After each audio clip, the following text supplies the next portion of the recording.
जिंदगी में पीछे देखोगे तो अनुभव मिलेगा। जिंदगी में आगे देखोगे तो आशा मिलेगी। दाएं बाएं देखोगे तो सत्य मिलेगा, लेकिन अपने भीतर देखोगे तो परमात्मा मिलेगा, आत्मविश्वास मिलेगा।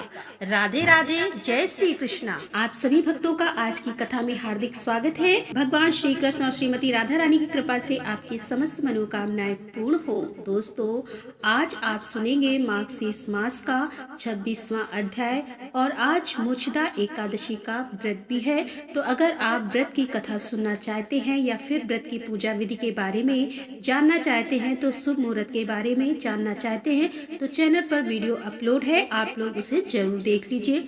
और मार्गशीर्ष मास की कथा में आजकल आप लोग सुन रहे हैं भगवान जगन्नाथ और पुरुषोत्तम क्षेत्र की महिमा। लेकिन भगवान जगन्नाथ की कथा सुनने से पहले राधा रानी की एक सच्ची कहानी सुनते हैं। यह कहानी है बरसाना की, जहाँ राज राजेश्वरी श्री राधा रानी जी का जन्म हुआ था। और यह बरसाना की एक सच्ची घटना है। बरसाना में श्री राधा रानी जी का एक मंदिर है। उस मंदिर के पास ही एक सेठ जी रहा करते थे। सेठ जी बहुत ही संपन्न थे, सुखी थे, धनवान थे। उनके पास सब कुछ था, आलीशान दुकान, भव्य भवन, 3 बेटे और 3 बहुएं। अब इस प्रकार से देखा जाए तो सेठ जी काफी संपन्न थे और हर प्रकार से सुखी भी थे। लेकिन फिर भी उनके मन में एक बहुत बड़ा दुख था कि उन्हें हमेशा लगता कि काश उनके कोई पुत्री भी होती। उन्हें लगता था अगर एक पुत्री होती तो वे अपने मन की सारी बातें अपनी पुत्री को बताते और अपनी पुत्री को बहुत दुलार करते, बहुत लाड़ करते। अब कुछ समय पहले ही सेठ जी की पत्नी का देहांत हो गया था, तो इसलिए भी सेठ जी बहुत अकेलापन महसूस करते थे। सेठ जी हमेशा अपने घर के पास वाले मंदिर में श्री राधा जी के दर्शन के लिए जाया करते थे। एक दिन जब सेठ जी मंदिर में श्री राधा जी के दर्शन करने गए, उस दिन मंदिर में एक संत पधारे थे। सेठ जी को कुछ उदास देखकर संत ने सेठ जी से पूछा, उदास क्यों हो बेटा? सेठ जी बोले, महाराज जी, मेरे कोई बेटी नहीं है, इसीलिए मैं बहुत उदास हूँ। संत मुस्कुराए और बोले, बेटा, यदि जीवन में किसी चीज की कमी हो, किसी चीज का अभाव हो, तो उसकी जगह भगवान को बिठा लेना चाहिए। सेठ जी बोले, महाराज, मेरे तो कोई बेटी नहीं है, तो मुझे क्या करना चाहिए? संत जी बोले कि अरे सेठ, जब तुमने बरसाने का वास मिला है तो तुम बरसाने की बेटी श्री राधा जी को ही अपनी बेटी क्यों नहीं मान लेते? संत जी की यह बात सेठ जी को बहुत पसंद आई। उसी दिन सेठ जी ने श्री राधा जी का एक बड़ा चित्र मंगवाया और उसे अपने कमरे में लगा लिया। अब तो सेठ जी का जीवन ही बदल गया। वे उठते बैठते, सोते जागते श्री राधा जी को अपनी बेटी मानकर उनसे बात करने लगे और उन्हें अपनी पुत्री को हर बात बताने में बहुत आनंद आता था। सेठ जी की राधा रानी जी में ऐसी लगन लगी कि जब भी वे दुकान जाते, श्री राधा रानी जी को भोग लगाकर प्रसाद पाकर ही जाते थे। शाम को लौटते तो राधा जी को प्रणाम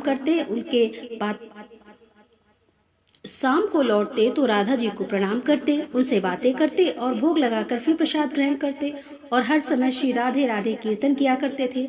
और यही नहीं, हर समय प्रसन्न चित्त भी रहा करते थे। और जब भी सेठ जी से कोई उनका परिचय पूछता तो सेठ जी कहते, 3 बहु बेटे हैं, घर में सुख सुविधा है, पूरी संपत्ति भरी है, भवन में रहती है, नहीं कोई मजबूरी है, कृष्ण कृपा से जीवन पथ में आती न कोई बाधा, मैं बड़भागी पिता हूँ, मेरी बेटी है श्री राधा। अब एक दिन सेठ जी के घर में एक चूड़ी पहनाने वाली मनिहारिन आई, तो तीनों बहुओं ने बारी बारी से जाकर मनिहारिन से चूड़ी पहन ली। श्री राधा जी को लगा कि आज हमारे पिता के घर में चूड़ी पहनाने वाली आई है, तो मैं भी जाकर चूड़ियां पहन लेती हूँ। जैसे ही तीनों बहुएं चूड़ियां पहन कर गई, श्री राधा जी प्रकट हो गई। मनिहारिन ने जब राधा जी का स्वरूप देखा तो वह उन्हें देखते ही रह गई। राधा जी बोली, मुझे भी कोई चूड़ी पहना दो। तब मनिहारिन ने समझा कि इनके घर में कोई मेहमान आया होगा। ये सोचकर मनिहारिन ने राधा जी को भी चूड़ियां पहना दी। तब श्री राधा जी चूड़ियां पहनकर नगर एक कोर्ट में जाकर अंतर्ध्यान हो गई। सभी को चूड़ियां पहनाकर मनिहारिन हमेशा की तरह चूड़ियों का पैसा लेने सेठ जी की दुकान पर चली गई। मनिहारिन को देखते ही सेठ जी बोले, घर पर चूड़ियां पहनाने गई थी, ये लो तुम्हारे पैसे। सेठ जी ने मनिहारिन को हर बार के जितने ही पैसे दिए। मनिहारिन बोली, सेठ जी, इस बार मैं ज्यादा पैसे लूंगी। मैंने आपके घर में 3 जनों को नहीं बल्कि 4 जनों को चूड़ियां पहनाई हैं। सेठ जी बोले, हमारे घर में 3 बहुओं के अलावा चौथी तो कोई नहीं है। चूड़ी पहनने वाली मनिहारिन बोली, यह मैं नहीं जानती, लेकिन मैंने तो चूड़ी 4 जनों को पहनाई है। सेठ जी बोले कि बाकी के पैसे मैं पहले घर में पता करूंगा, उसके बाद दूंगा। मनिहारिन बोली, ठीक है सेठ जी, आप घर में पता कर लीजिएगा। यह कहकर मनिहारिन तो चली गई। अब शाम को सेठ जी जब घर पहुंचे तो उन्होंने घर में मनिहारिन के बारे में पूछा। उनकी बहुओं ने कहा कि केवल हम तीनों ने ही चूड़ियां पहनी थी। सेठ जी बोले, तो मैं भी कहूँ कि चौथा तो कोई है ही नहीं हमारे घर में जो चूड़ियां पहने। इस प्रकार सेठ जी ये बात भूल गए और अपने नित्य काम में लग गए। सेठ जी राधा राधा बोलते श्री राधा जी को प्रसाद का भोग लगाकर और भोजन करके सो गए। अब सेठ जी की नींद आ गई तो उनके स्वप्न में श्री राधा जी प्रकट हो गई। राधा जी बहुत उदास थी, उनकी आंखों में आंसू थे। सेठ जी ने पूछा, बेटी उदास क्यों हो? श्री राधा जी बोली, आज मेरा मन बहुत दुखी है। मैंने आज अपने पिता का घर समझकर यहाँ पर उस मनिहारिन से चूड़ियां पहनी थी, परंतु पिताजी आपने तो उस मनिहारिन को मेरी चूड़ियों का मूल ही नहीं चुकाया। पिताजी आपने मुझे बेटी तो बना लिया, परंतु आपको मेरी याद ही नहीं आई। आपने मुझे भुला दिया, इससे मैं बहुत दुखी हूँ। यह सुनकर सेठ जी सपने में ही रोते हुए बोले, बेटी मुझे क्षमा कर दो, मुझसे बहुत बड़ी भूल हो गई। सेठ जी तुरंत नींद से उठे और उनकी आंखों से आंसू आ रहे थे। सेठ जी ने तुरंत तिजोरी में से पैसे निकाले और मनिहारिन के घर में तरफ चल पड़े। सेठ जी ने मनिहारिन के घर का दरवाजा खटखटाया। मनिहारिन ने दरवाजा खोला। सेठ जी आप इतनी रात को? सेठ जी को अपने घर पर देखकर मनिहारिन चौंक गई। सेठ जी के नेत्रों में आंसू भरे थे। सेठ जी बोले, तुम्हारे जैसा बड़भागी कोई नहीं है। मनिहारिन बोली, सेठ जी क्या हुआ? सेठ जी बोले, मैंने राधा जी को अपनी बेटी बनाया, परंतु मैंने उन्हें कभी अपने नेत्रों से नहीं देखा, लेकिन तुमने आज उन्हीं राधा रानी को अपने हाथ से चूड़ियां पहनाई हैं। आज तुम्हारे जितना भाग्यशाली इस धरती पर कोई नहीं है। मैं तुम्हें अपनी पुत्री की पहनी हुई चूड़ियों का मोल चुकाने आया हूँ। यह सुनकर सेठ जी ने रुपयों से भरी हुई थैली मनिहारिन के सामने रख दी और कहा, इसमें से जो भी लेना हो वह ले लो। जब मनिहारिन ने सुना कि स्वयं राधा जी उससे चूड़ियां पहनने आई थी तो उसकी आंखों से भी आंसुओं की धारा बह निकली। मनिहारिन बोली, सेठ जी मैं राधा रानी की चूड़ियां के पैसे आपसे कैसे ले सकती हूँ? राधा रानी तो इस बरसाने की बिटिया है और मैं बिटिया को चूड़ी पहनाने के पैसे आपसे नहीं लूंगी। परंतु सेठ जी नहीं माने। सेठ जी ने रुपयों से भरी हुई थैली मनिहारिन के घर पर रखी और वहां से सीधे श्री राधा जी के मंदिर चले गए। उस दिन के बाद सेठ जी ने सब कुछ छोड़कर संन्यास ले लिया और अपना शेष जीवन राधा जी के मंदिर में राधा जी की भक्ति करते करते ही बिता दिया। यह एक सत्य कथा है और इस कथा का सीधा सा सार है कि एक बार अगर ईश्वर से आपका कोई भी रिश्ता जुड़ जाता है तो इसके बाद दुनिया के सारे रिश्ते नाते फीके लगते हैं। एक और चीज, अगर आपका कोई भी रिश्ता नहीं है, साथ दे रहा है, तो आपका या फिर कोई रिश्ता आपके पास नहीं है, किसी का भी अभाव हो, तो जैसा संत ने कहा राधा रानी को और ठाकुर जी को अपने रिश्ते में मान लीजिए। और देखिए, चाहे कोई रिश्ता निभाए ना निभाए, लेकिन ठाकुर जी और श्रीमती राधा रानी जो ठकुराइन है वह अपना रिश्ता जरूर निभाती हैं। और विश्वास कीजिए, इसके बाद फिर आपको अपने जीवन में किसी चीज की कभी कोई कमी नहीं महसूस होगी। और यह 100% नहीं बल्कि 1000% सत्य है। तो प्रेम से बोलिए, युगल जोड़ी सरकार की जय, श्री राधा रानी की जय। अगर आपको आज की कथा अच्छी लगी हो तो वीडियो को लाइक किए बिना बिल्कुल नहीं जाना और हाँ, कमेंट बॉक्स में राधे राधे लिखना भी बिल्कुल नहीं भूलना। और अगर आप चाहें तो वीडियो को ज्यादा से ज्यादा शेयर कर सकते हैं। यह पूरी तरह से आपकी अपनी इच्छा पर निर्भर करता है। और मार्गशीर्ष मास की कथा में आज आप सुनने वाले हैं राजा इंद्रदमन का नारद जी के साथ नरसिंह जी कल्पवट तथा नील माधव के स्थान का दर्शन करना और आकाशवाणी सुनना। जैमिनी जी कहते हैं कि भगवान भोलेनाथ के अंतर्ध्यान होने के बाद नारद जी और राजा इंद्रदुम्न पुरोहित के छोटे भाई विद्यापति के साथ पुरुषोत्तम क्षेत्र में नीलकंठ महादेव जी के समीप गए और वहां महादेव जी की पूजा करके राजा ने श्री दुर्गा जी को भी प्रणाम किया।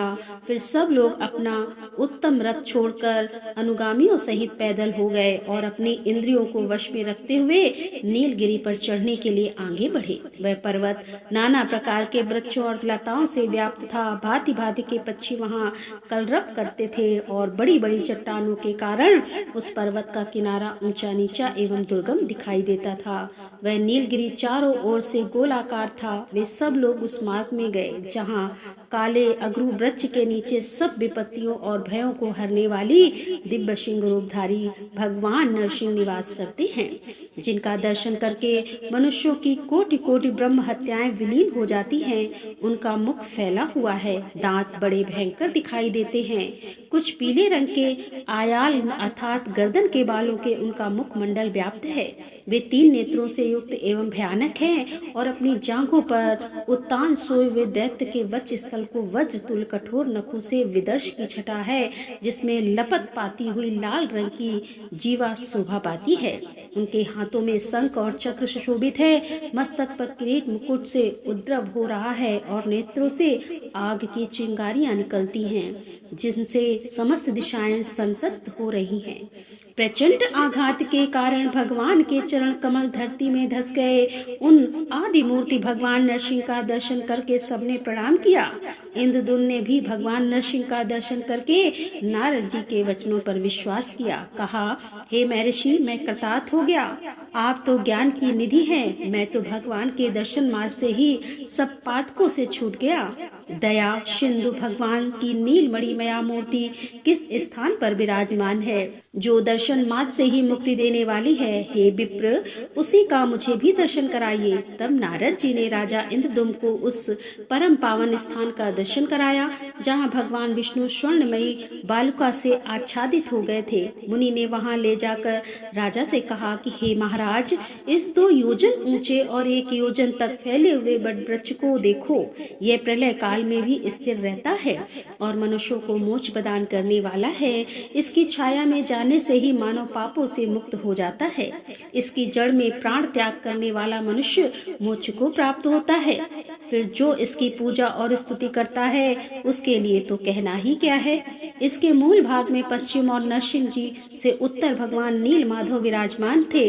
वे ही तुम पर अनुग्रह करने के लिए अब 4 स्वरूपों में यहाँ प्रकट होंगे। जैसे कि श्वेत द्वीप के भीतर भगवान का अपना धाम है, उसी प्रकार जम्बू द्वीप के अंतर्गत यह पुरुषोत्तम क्षेत्र ही भगवान का अपना धाम है।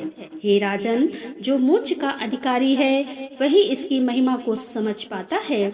अन्य मनुष्यों के विशेषता पाप कर्मियों के लिए यह विश्वास की भूमि नहीं है। भगवान जगन्नाथ का अंतर्ध्यान होना या छिप जाना किसी विशेष कारण से होता है, परंतु वे साधु पुरुषों पर अनुग्रह करने के लिए प्रत्येक युग में प्रकट होते रहते हैं। राजन, भगवान मत्स्य, कच्छप आदि अनेकों अवतारों के द्वारा जब अवतार का उद्देश्य पूर्ण कर देते हैं, तब कारण की निवृत्ति हो जाने से वे अंतर्ध्यान हो जाते हैं।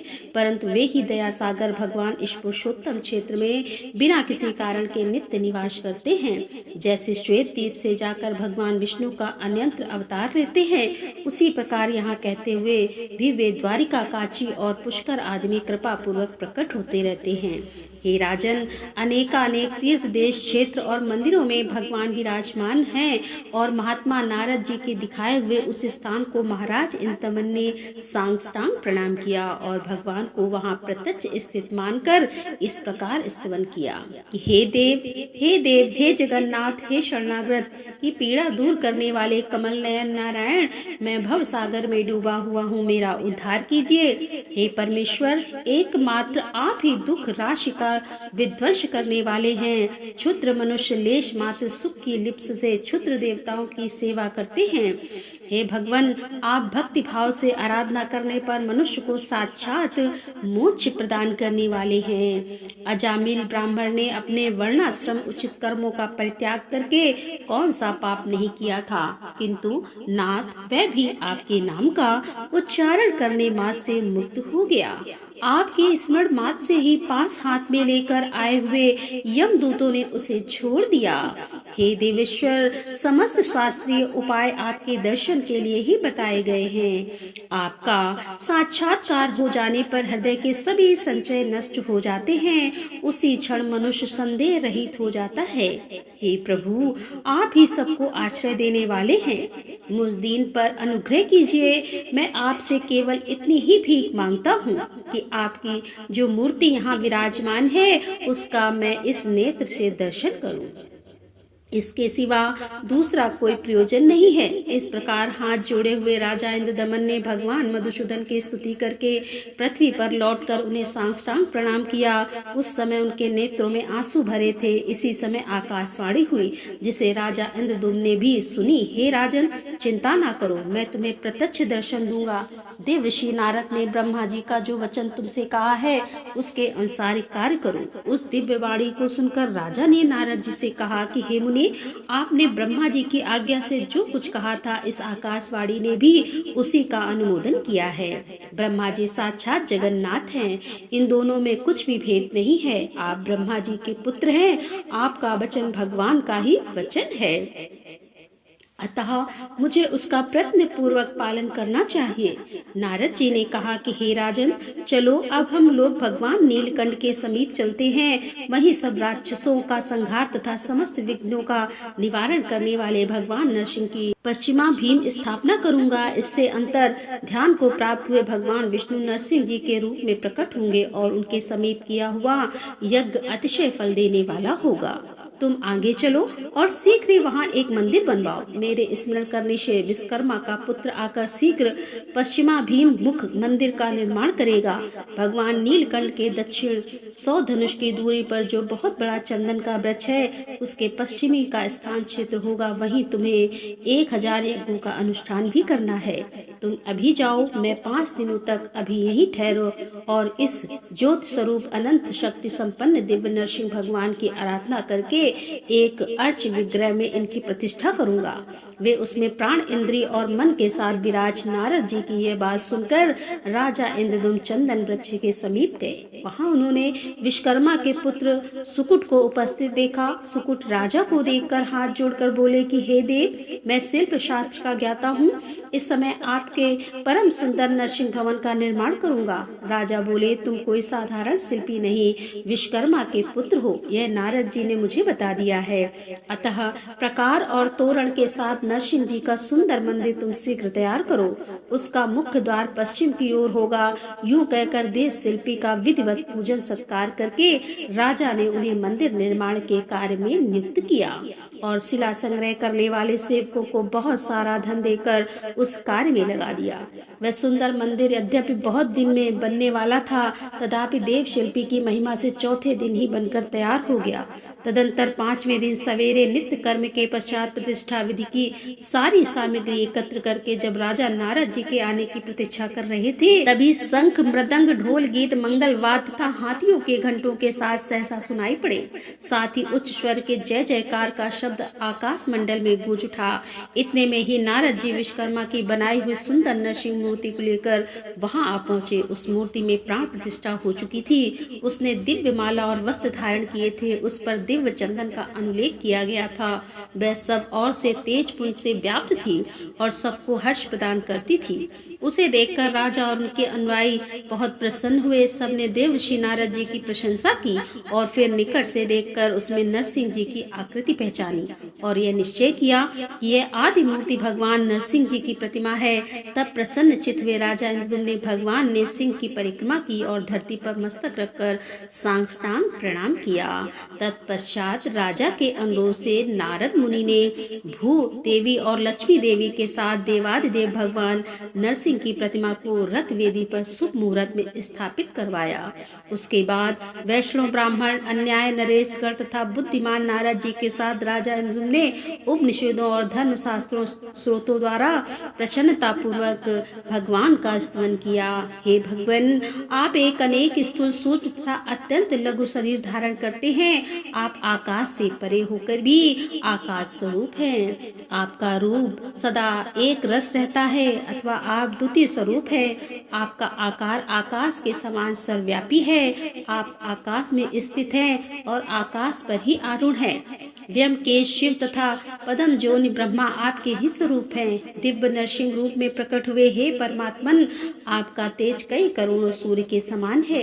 हे प्रभु, आप दुख रूपी समुद्र से मेरा उद्धार कीजिए। आप नित्य समीप हैं और दूर से दूर स्थित हैं, न दूर हैं और न समीप हैं, तथा बोध और बोध आपके ही स्वरूप हैं। आप जय के भी जय हैं, ज्ञान गम्य होते हुए भी अगम्य हैं, माया से अतीत हैं और आप तक किसी भी प्रमाण की पहुंच नहीं है, तो भी लोग अनुमान से आपको विषय में विचार करते हैं।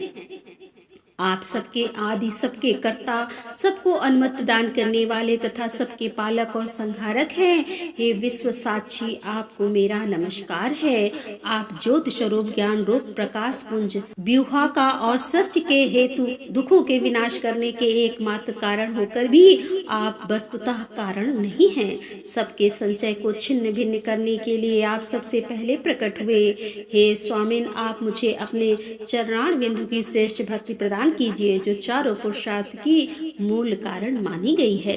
भक्तों के अभिष्ट मनोरथ की पूर्ति करने वाले आप भगवान नरसिंह की मैं शरण लेता हूँ। अपने चरणों का आश्रय लेने वाले लोगों की पाप राशि का विनाश करने वाले हे दया सागर नरसिंह जी, मैं आपको प्रणाम करता हूँ। तीनों लोग जिनके उदर में स्थित हैं, उन नरसिंह देव को मैं नमस्कार करता हूँ। दीनों पर दया करने वाले हे विष्णु, आपको नमस्कार है, नमस्कार है, नमस्कार है। आप मुझ अनाथ की रक्षा कीजिए, मैं अपने इस चर्म चक्षु से आपके दिव्य स्वरूप का दर्शन कर सकूं।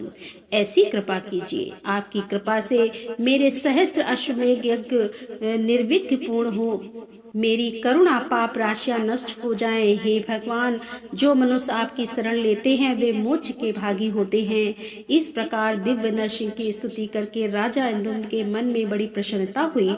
उन्होंने बार बार धरती पर लेटकर भगवान को दंडवत प्रणाम किया। जो लोग इस स्रोत से दिव्य नरसिंह जी की स्तुति करते हैं, उन्हें भगवान नरसिंह मोक्ष प्रदान करते हैं।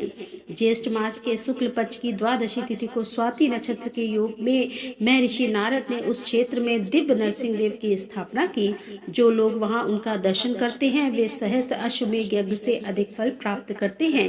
जो पंचामृत, दूध, नारियल के रस अथवा सुगंधित जल से नरसिंह को नहलाते हैं, खीर आदि उपचार समर्पित करके पूजा करते हैं और जवा कुसुम की माला, चंदन, धूप और तांबूल चढ़ाकर पाठ, जय जयकार, परिक्रमा, प्रणाम तथा दान में नरसिंह जी की संतुष्ट करते हैं, वे ब्रह्म लोक को प्राप्त होते हैं।